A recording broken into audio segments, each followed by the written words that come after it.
everyone, I'm Drea Anderson. I am a paranormal romance author as well as a photographer.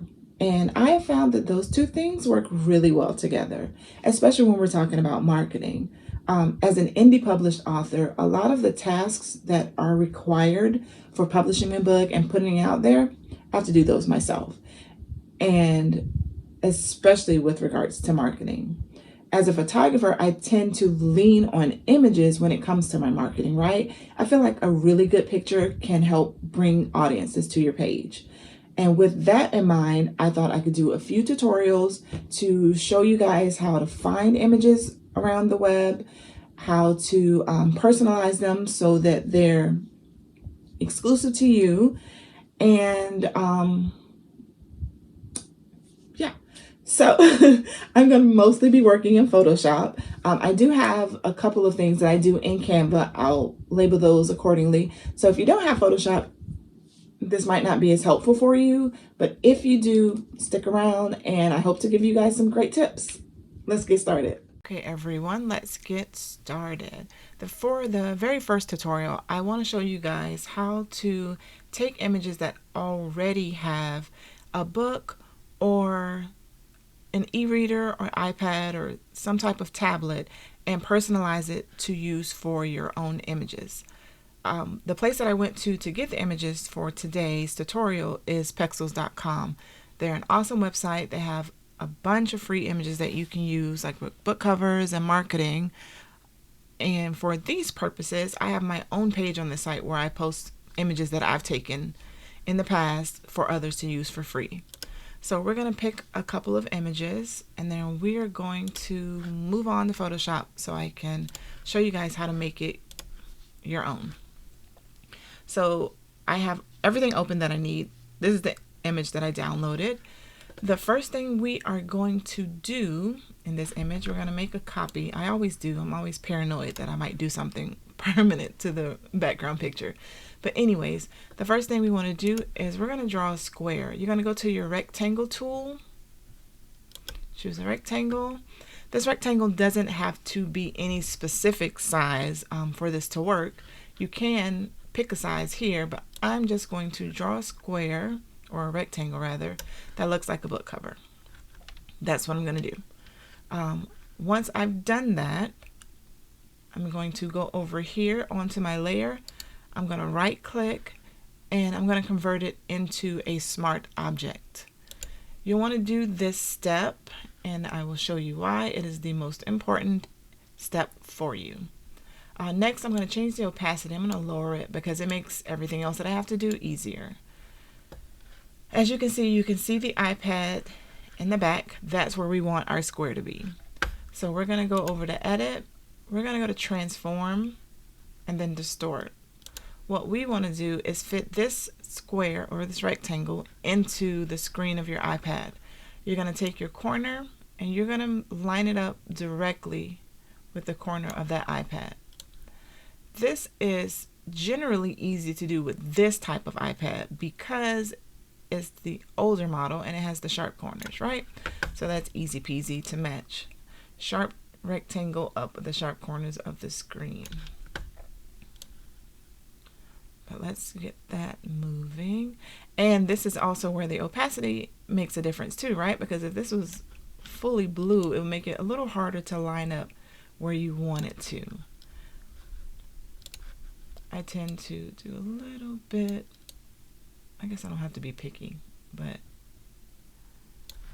that'll do for now. But okay, anyways, let me stop being picky. I'm going to hit OK. That's done, right? Now your square lines up with the screen of the iPad. Here is where the smart object is awesome. You don't have to do anything else to that rectangle or your background image. Here in the corner, it's a little tiny piece of paper. Double click on it and it will open up your rectangle on a whole separate screen. Well, not screen. I don't know what to call this, but here it is. It says rectangle 1. That's what you're working with.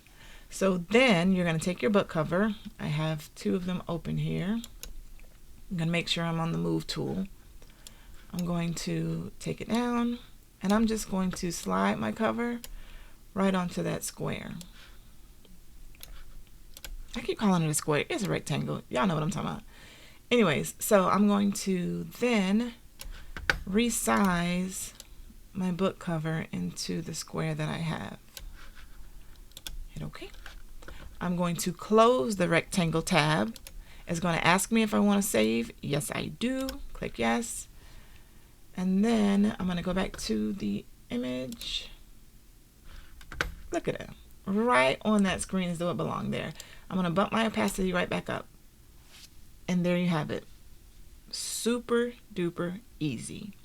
Now, I'm going to show you guys the awesomeness of our smart object. I'm going to double click it again, right? Open that rectangle up. For organization purposes, I tend to keep more than one cover in my smart objects, especially if I'm going to use it again, because you can use your images, you know, more than once. I'm going to close it, click yes to save, look at the image, and now your cover is changed. So you can use this image as many times as you want to by just changing the cover that's in that smart object. I can toggle this off. I'll turn the, close the eye off, close it, hit yes, and it's back to where we started, right? Super easy. That's on a tablet or an e-reader. Let's go to a book. Books are a little, they're a little harder, but we can make it do what it do. So I'm going to make a copy of my layer as I always do. I'm going to take my square rectangle. Sheesh, I don't know what I've got going on. I'm going to make myself a rectangle. Again, nothing fancy, doesn't matter the size. Plop it on there. I'm going to go to my layer, right click. We're going to convert this to a smart object. I'm going to lower the opacity so I can see what I'm doing. We're going to go to Edit, Transform, Distort.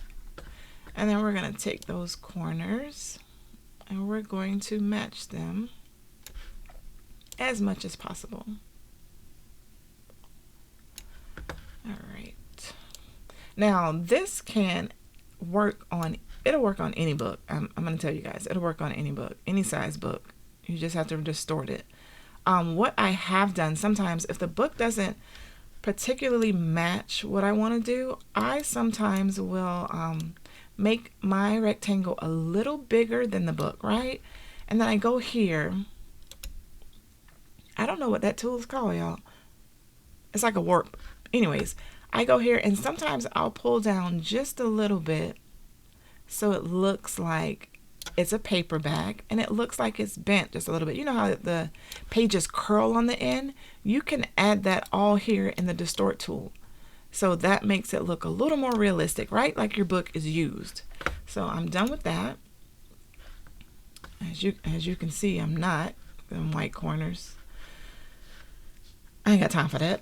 But when you have time, please make sure that lines up because that's going to drive me crazy. Anywho, we're in a smart object. We're going to double click. Go back to the move tool. Let's get us a cover and plop it onto that rectangle. See how it says rectangle here? Let's go back to that tab. Let's move it and we're going to fit it into the rectangle. Check mark because we're done. Close it. Yes, let's save it. And then you have your book cover on a book. Now, you bump your opacity back up and everything's fine.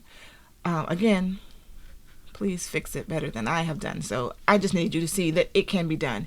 You can also see where I lifted up this little corner here. And so now it looks like a real book, right? Like the pages are just a little bit ruffled. And so those kind of things that you can do to personalize each image and to make it look native to the image. So that's done, guys. That was, to me, easy, maybe because I do this a lot, but hopefully it was easy for you as well. That's it for this part of the tutorial. Stick around. I'm going to show you guys some more tricks and tips. Some more tricks and tips. All right, bye guys.